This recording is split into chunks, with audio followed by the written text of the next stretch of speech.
we look at melting points for period 3 elements and plot a little graph. So we have the period 3 across the bottom here. Sodium, magnesium, aluminium.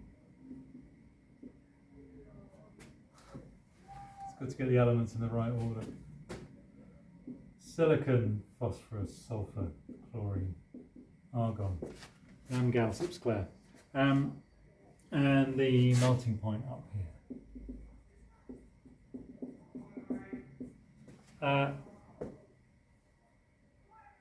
If we look at the shape of the graph, it's a bit of an odd shape. It starts off sort of lowish for sodium. I think sodium's melting point is about 98. So in general around there, it's quite low for metal. But as we go up to magnesium and aluminium, there's an increase, although it's not a uniform increase, it's definitely an increase. Silicon's melting point is much higher, so we have a big increase up to silicon. And then for phosphorus, sulfur, chlorine, and argon, we have a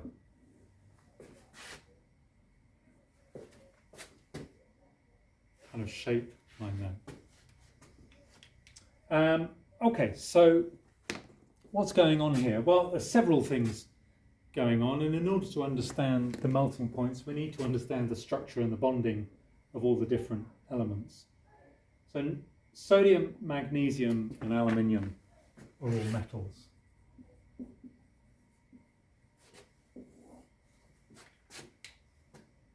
Silicon is a non-metal with a super high melting point. That tells us that it must be macromolecular.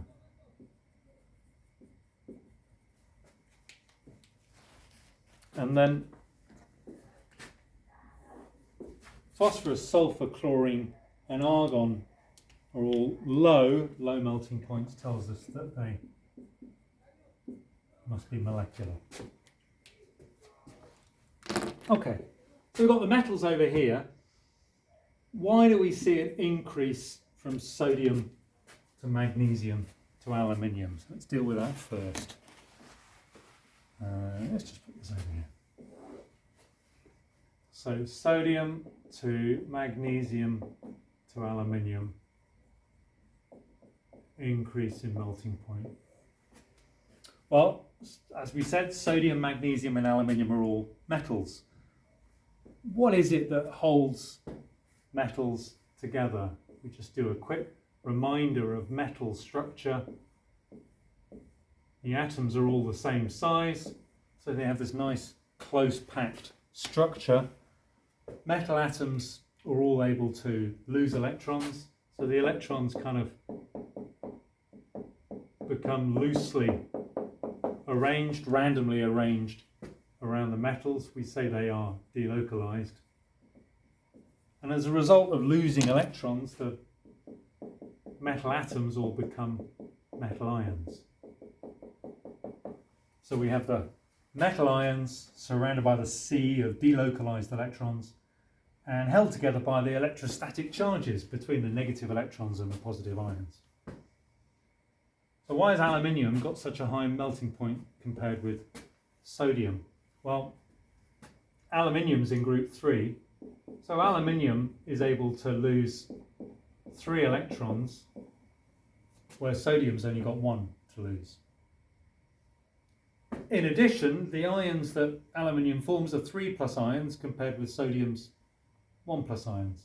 So if we made all of these ions 3+ ions here, and then we added 3 times as many electrons into our C here, I'm hoping you can see that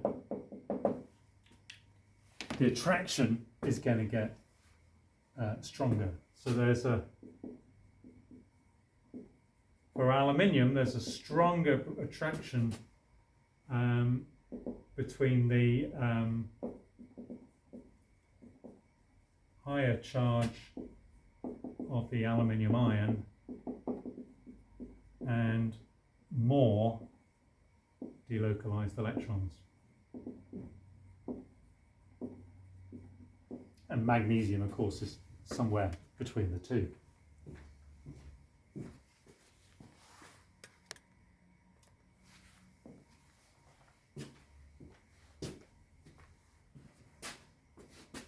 Okay. Silicon, macromolecular silicon, well, we don't need to compare it with anything, we just need to understand the macromolecular structure. Silicon, like carbon, forms 4 covalent bonds to 4 other silicons, and then they form 4 covalent bonds. Of course, it's a tetrahedral lattice, so we get a strong 3D lattice. Each silicon has 4 covalent bonds to other silicons. We need to break many of those silicon-silicon covalent bonds, and they require a lot of energy to break.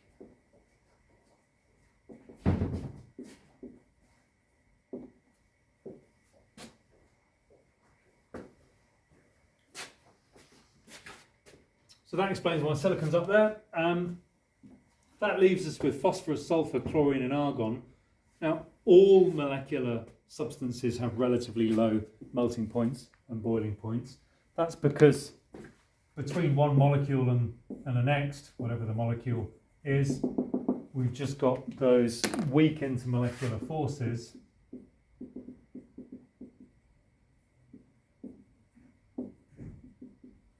require very little energy to break or overcome.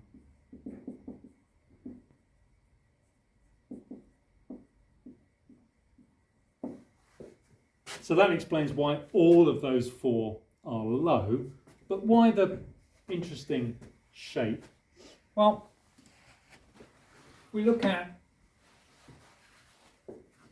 each of the molecules in turn, they only contain one type of element, so we can't get any difference in ionization. We can't get any difference in electronegativity because there's only sulfur, there's only chlorine, there's only argon. So there's going to be no polar bonds, there's going to be no polar molecules, we can't have any dipole-dipole forces, we can't have any hydrogen bonding. All we've got is the weakest of the intermolecular forces, the van der Waals. And van der Waals forces depend on the size of the molecule.